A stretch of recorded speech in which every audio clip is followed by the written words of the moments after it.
Good day everyone. Pag-uusapan natin ang automata and contability. Ito ang mga topics na pag-uusapan natin. Let's proceed to introduction. Introduction.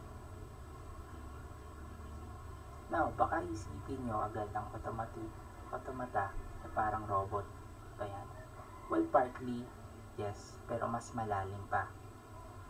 Automata theories, the studies of abstract machine and the formal language they can recognize.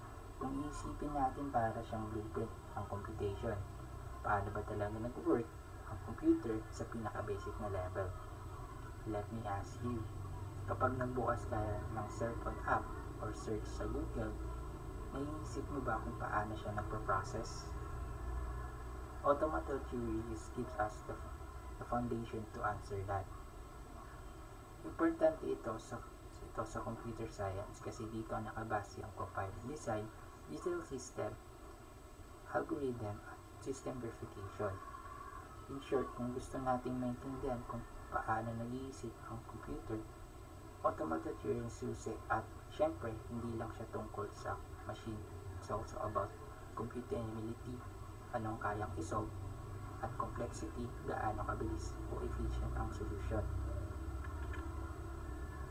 Let's move to one of the most powerful ideas in automata, the Turing machine of the ultimate computational model. Imagine mayroon kang infinite tape na parang papel na walang katapusan. May read and write na head na gumagalaw, left or right, at may rules na nagsasabi kung anong gagawin kapag nakabasa ng symbol.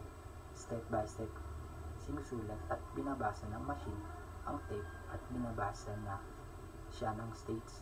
Why is it powerful? Kasi Turing machine can simulate any algorithm. Ibig sabihin, kahit anong computation na kaya ng modern computer, kaya ang gawin ng Turing machine. Kaya siya tinatawag na ultimate model of computation.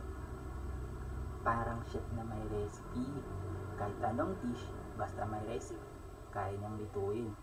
The Turing machine is that universal chef. Kaya niyang sundan ang kahit anong recipe ng computation. Ito yung mga application niya. Sa algorithm, ginagamit para malaman kung ano ang solvable. Sa programming language naman, foundation siya ng compilers.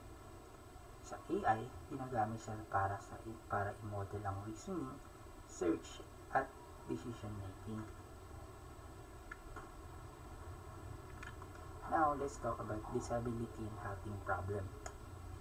Let's talk about a problem is decidable kung may algorithm na laging nakakabigay ng correct, yes or no answer in infinite time. Example, decidable, checking even numbers, reject matching, graph connectivity.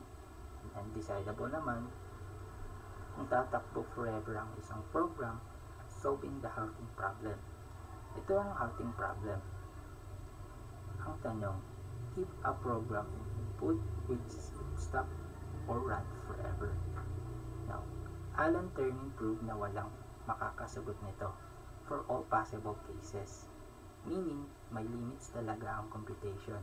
Kahit gaano ka-powerful ang computer, may mga tanong na hindi talaga masasagot. So, may friend kayo nagko-code ng program, tapos tinanong nyo, will this run forever? Walang universal way, diba? Walang universal way to answer that. Amazing, diba? Now, let's proceed to Turing machine. Turing thesis and model computation. Connect din dito ang Turing thesis. Sabi nito, any function na kayang i-compute ng step-by-step procedure, kaya rin i-compute ng Turing machine. Kaya siya standard definition of computation. In other models naman, lab na calculus by Alan Church, parang math version ng computation gamit ng function. Sa POS machine, symbol process for equivalent at sa Turing machine. Sa modern computers, lahat ng computers ngayon ay kayang i-simulate ng Turing machine. parang ibang-ibang dialect ng computation. Kahit iba ang salita, pero ang meaning. Kaya lahat ng models equivalent in power. Now, time complexity in automata theory. Ito yung measure kung gaano katagal tumatakbo ang algorithm habang lumalaki ang input size. We use big O notation para i-describe ang growth rate. Example, polynomial time. Ayan ang example niya. Exponential time. Sobrang mabilis, lumaki kaya impractical. Parang traffic kung polynomial. Kahit dumadami ang sasakyan, manageable pa rin. Pero ang exponential naman, konting dagdag lang, sobrang sikip na agad.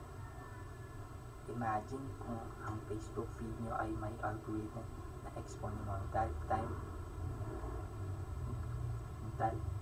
complexity, siguro hindi na maglo-load ang app.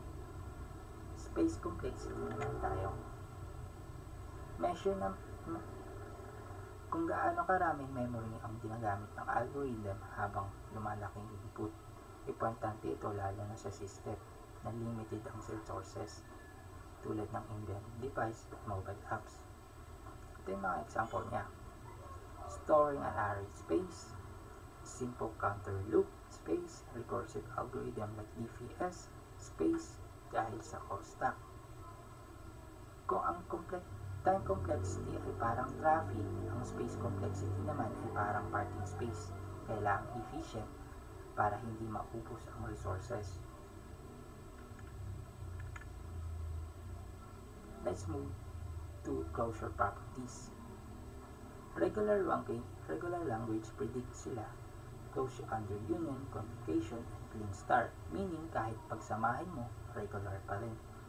Context-free language, mas flexible pero hindi lahat ng operations, close ng union, and concatenation are fine.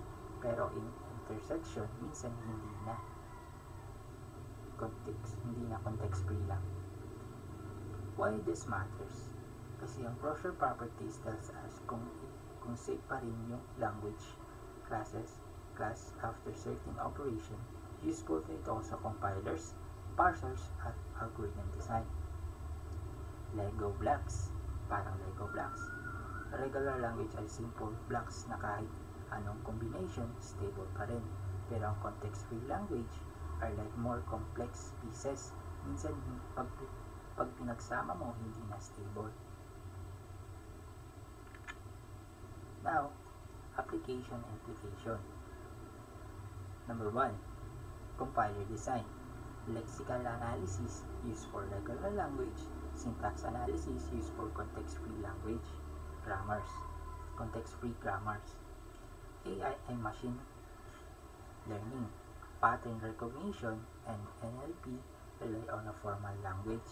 Cryptography helps us design and secure protocols, operating system. The database query, processor, and protocols nila rely on a formal language.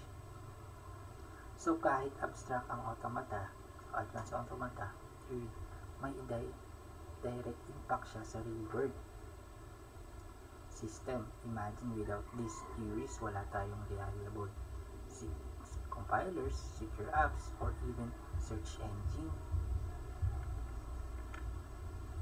Now, sa closure na tayo. Conclusion na pala tayo. To wrap up, advanced automata theory is turning machine at decidable. Machine, disability, complexity, and closure properties from the foundation of the modern computing. They helps us to understand the both power and the limits of computation. Kung wala ang advanced automata theory, hindi natin malalaman kung paano gumagana ang compilers, AI, at secure system. Habang papunta tayo sa future, with the quantum computing and deeper complexity theory, mas lalo nating naiintindihan kung hanggang saan ang kaya ng machine.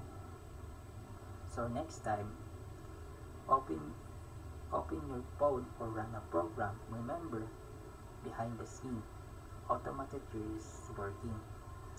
Thank you, and I hope this gives you a clear, practical, and inspiring view automata, advanced automata theory. Yun lamang po. Salamat.